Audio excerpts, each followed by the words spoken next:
24 नवंबर 2024 रायपुर। दाढ़ का कैंसर चौथे स्टेज का। ऑपरेशन और 9 कीमो के बाद केवल 2 माह में ही मेटास्टिक होकर बढ़कर आया। गले में सुराख हो गया, निगलने में तकलीफ। नमस्कार, मैं वैद्य मोहम्मद अख्तर, बस्तर हर्बल्स, रायपुर, छत्तीसगढ़ से। अक्सर आयुर्वेद को सर्दी बुखार के लिए ठीक है बोलकर नकार दिया जाता है, तो आइए देखते हैं आयुर्वेद की ताकत। जब हॉस्पिटल ने लौटाया तो इनका आयुर्वेद में क्या इलाज किया गया, क्या रिजल्ट मिला, इन्हें क्या दवा दी गई, दवाओं के पूरे घटक और उन्हें बनाने का पूरा तरीका सब डिटेल में बताया गया है। ये हैं छत्तीसगढ़ प्रदेश के राजधानी के पास के गांव आमा सिवनी के आनंद बंजारे। इन्हें 2 या 3 साल पहले दाढ़ में कैंसर की शिकायत हुई। इन्होंने अलग अलग जगह इलाज करवाया, लेकिन बीमारी बढ़ती गई। फिर इनका सितंबर 2024 में ऑपरेशन हुआ और 9 कीमो दिया गया। ऑपरेशन करके दाढ़ को निकाल दिया गया और कंधे के पास की सर्जरी करके वहां से मांस लेकर गाल में लगाया गया। जब यह नवंबर 2024 में हमारे पास यानी बस्तर हर्बल्स रायपुर में आए तो इनका कैंसर बढ़ चुका था। आप वीडियो में देख रहे होंगे कि गले में कसा छेद हो गया है, जिसमें मवाद भी भर गया है, पस आ रहा है। उसके आसपास की स्किन भी फूल हुई थी और कुछ दिनों में वह भी फूटकर घाव को बड़ा कर देती। इस वक्त रोगी को कुछ भी निगलने में परेशानी थी, क्योंकि गले के अंदर भी अबूर्द एक ग्रंथि हो गई थी और दर्द भी काफ़ी ज़्यादा था। काफ़ी समय से अच्छे से खा पी नहीं पा रहे थे, तो शरीर भी कमज़ोर हो गया था।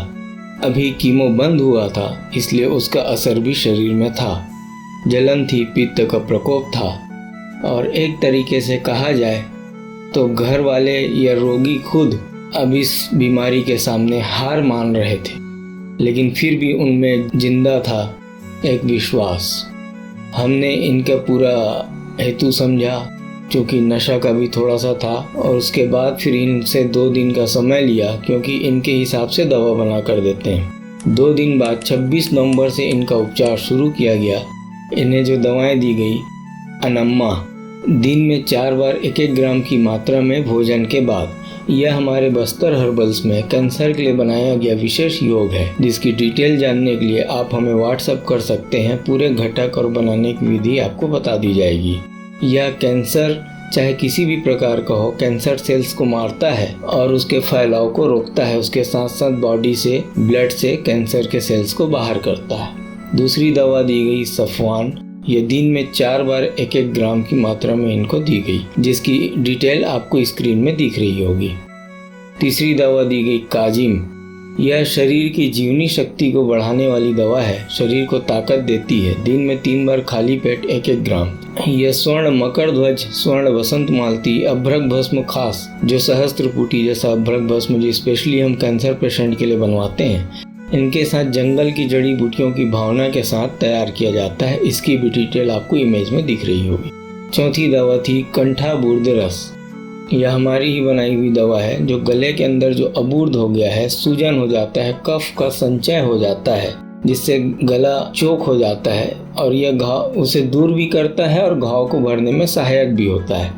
यह दिन में 3 दिया गया 1-1 ग्राम की मात्रा में खाली पेट। इसके घटक होते हैं श्रृंग भस्म 2 ग्राम, कपर्द भस्म 2 ग्राम, वैक्रांत भस्म 2 ग्राम, त्रिवंग भस्म 2 ग्राम, ताम्र भस्म यह आंख के दूध से भावित करके बनाया जाता है 2 ग्राम, अभ्रक भस्म खास 2 ग्राम, भल्लातक या भिलावा 1 ग्राम।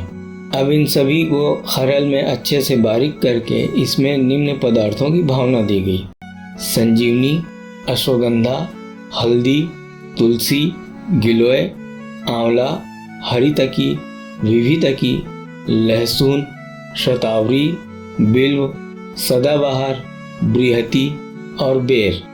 इन सभी को बराबर मात्रा में लेकर इनका 1-8 की भावना से शास्त्रोक्त विधि से अर्क निकालते हैं और फिर उस अर्क की भावना देते हैं। लगभग 4-5 घंटे खरल करने के बाद इसे छाया में सुखाते हैं, तो यह हुई एक भावना। इस तरीके से अलग अलग करके 7 बार भावना दी जाती है, तो यह दवा तैयार होती है। फिर इसे सूक्ष्मौषधि कल्पना में बनाते हैं। 5वीं दवा थी अनस्ता। यह 30 तरह की औषधियों के अर्क से बना होता है। इसकी भी डिटेल के लिए आप हमें व्हाट्सएप कर सकते हैं। 6वीं दवा थी जैदाक्ष, स्वर्ण ब्राह्मी से बना हुआ। असाध्य रोग या कैंसर जैसी बड़ी बीमारी से जो ग्रसित रोगी होते हैं वो अक्सर बहुत ज़्यादा मानसिक टेंशन और स्ट्रेस में होते हैं। नींद भी ठीक से नहीं आती, इस वजह से उनका पित्त प्रकोप भी हो जाता है। और वैसे भी कहा गया है कि आप दवा चाहे जितनी भी दे दें, अगर आपका पेट और मन साफ नहीं है तो दवाएं उतनी अच्छी काम नहीं कर सकती। इसलिए हम जितने भी हमारे ऐसे बड़े रोगी होते हैं उन्हें मानसिक मध्यगण की दवाएं जरूर देते हैं, ताकि उनसे उन्हें मानसिक स्तर पे भी संबल मिल सके और दवाओं का असर अच्छे से हो। इसकी भी पूरी डिटेल आपको इमेज में मिल जाएगी।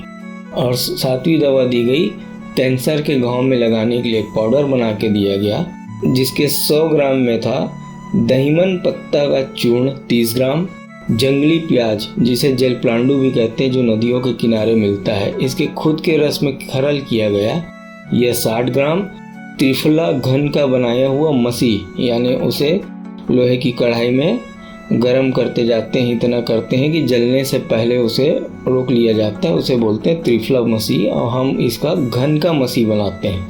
ये 10 ग्राम। तो दहीमन पत्ता 30 ग्राम, जंगली प्याज 60 ग्राम, त्रिफला घन मसी 10 ग्राम।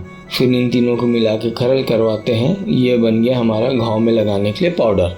अब इसे लगाने का तरीका यह था कि घाव को पहले बेटाडीन वगैरह से साफ करिए, उसके बाद इस पाउडर को ज़रूरत अनुसार लेकर पानी में भिगाइए। जब हल्का एक पेस्ट जैसा बन जाए, बहुत गाढ़ा और मोटा पेस्ट नहीं बनाना है, फिर उसे घाव में अच्छे से लगा दीजिए और 3-4 घंटे उसे ऐसे ही रहने दीजिए। जब ये अच्छे से सूख जाए, 3-4 घंटे हो जाए, तो फिर इसे साफ़ करिए, बेटाडीन से अच्छे से घाव को साफ़ करिए और आधे एक घंटे बाद फिर से ये बनाकर लगाइए। ऐसा दिन में 3 या 4 बार करना था। और साथ में इन्हें कहा गया, अगर आपको जंगली प्याज कच्चा मिल जाए तो उसे कुचल कर ये पहले पेस्ट लगाएं और पेस्ट के ऊपर उस जंगली प्याज के उसको लगा लीजिए। इस तरीके से इस 7 दवाओं के साथ इनका इलाज शुरू किया गया। परहेज इन्हें कहा गया खट्टी चीज़ों का, जैसे इमली, अमचूर या मार्केट का खाना, कोल्ड ड्रिंक, मांसाहार, बैगन, कोचई, फूल गोभी, चना की दाल, उड़द की दाल और दूध से बने पदार्थ, और ऐसी कोई भी चीज़ जिससे इनका वात बढ़ता हो, ये इनका परहेज था। बाकी इस समय तो उनका गला जाम था, तो वैसे भी लिक्विड जैसे ही खा पा रहे थे, तो वो दाल के पानी के साथ रोटी उन्हें मल्टीग्रेन आटा का बोला गया, और जो भी चीज़ जो वो खा पाते हो वो खाने दी है। 15 दिनों के अंदर इनको फर्क दिखने लगा और लगभग 2 माह में ही घाव भरने लगा। अब उनके निगलने की तकलीफ भी कम हो गई थी, दर्द भी बहुत कम ही रह गया था। फरवरी 2025 तक लगभग घाव भर चुका था, गला पूरी तरीके से साफ हो गया था, शरीर में ताकत आ गई थी और रोगी अब अपने कार्य में जाने लगे थे। उस समय की वीडियो और इमेज आप देख सकते हैं। फिर 27 अक्टूबर 2025 में भी रोगी पूरी तरीके से स्वस्थ हैं, किसी भी तरह की कैंसर से संबंधित कोई तकलीफ नहीं है, मुंह भी खुलने लगा है, घाव पूरी तरह से भर गया है, घाव की जगह को दबाने से अंदर कोई ग्रंथि या सूजन महसूस नहीं होती है, न ही कोई एक गैप है जिससे यह लगा कि अंदर कहीं पे मांस में गैप हो। ऑपरेशन के लिए जो कट किया गया था कंधे के पास, वहाँ उन्हें तकलीफ होती है और एक खिंचाव सा महसूस होता है, हल्का दर्द भी होता है, और वह तो रहेगा क्योंकि वहाँ से काट के निकाला गया है, फिर ऑपरेशन करके उसे वापस सिला गया है, तो वो वाली तकलीफ रहती ही है। साल भर के बाद वीडियो क्यों बनाया? अक्सर ये देखा गया है कि कैंसर का जब इलाज किया जाता है तो 2 माह में फ़र्क दिखने लगता है, 3 माह 4 माह में काफ़ी फ़र्क दिखने लगता है, और इसी समय लोग समझते हैं कि हम कैंसर मुक्त हो गए। कई वैद्य भी ये कहते हैं कि हमने कैंसर ठीक कर दिया, लेकिन नहीं। 5-6 महीने बाद जब कैंसर अच्छा हो जाता है तो रोगी लापरवाही करने लगता है, या तो दवा नहीं खाता ठीक से, या खान पान में उसके परहेज ठीक से नहीं हो पाता है। अब यही वक्त होता है कैंसर का फिर से अपनी जगह बनाने का, और अगर वो 1-1.5 साल तक वो कैंसर पलट के नहीं आया, तब हम कहते हैं कि यह कैंसर से मुक्त हो चुके हैं। हमारे बस्तर हर्बल में किसी को कैंसर मुक्त कहने का यही तरीका है कि हम 1-2 साल बाद ही बोलते हैं। तो आप यहाँ देख सकते हैं कि लगभग साल भर हो चुका है और ये अभी पूरी तरीके से स्वस्थ हैं, तो अब हम इनका मान सकते हैं कि कैंसर से मुक्त हो गए। तो दोस्तों, यह है आयुर्वेद की ताकत, यह है हमारी भारत की धरती में पैदा होने वाली जड़ी बूटियों की ताकत। जब सब उम्मीद छोड़ देते हैं तो ऐसे समय में भी आयुर्वेद अपना असर दिखाता है। बस ज़रूरत है भरोसा करने की, विश्वास करने की। ऐसा नहीं है कि कोई भी थेरेपी गलत है, जितनी भी थेरेपी है वो सभी रोगियों का कल्याण करने के लिए ही बनाई गई है, लेकिन हमारा पूरा विश्वास है कि कैंसर या किसी भी बड़े तरीके की बीमारी में एलोपैथी करने के साथ साथ अगर आयुर्वेद भी ले लिया जाए तो रोगी को बहुत अच्छा लाभ मिलता है। आज के वैद्य रोगी का जो एलोपैथी इलाज होता है उसके हिसाब से आयुर्वेद का कॉम्बिनेशन करते हैं। हमारे पास बहुत सारी जड़ियाँ, बहुत से भस्म हैं जिसमें हम बहुत अच्छा कॉम्बिनेशन कर सकते हैं। तो आप इसको शेयर करें। शेयर इसलिए ना करें कि यह हमारा विज्ञापन है, शेयर इसलिए करें कि हमने क्या क्या दवा बनाई है और उसके क्या घटक थे। ये पूरी जानकारी हमारे वैद्यों तक या मरीजों तक पहुँचे ताकि वो अपना बेहतर से बेहतर इलाज करवा सकें। धन्यवाद।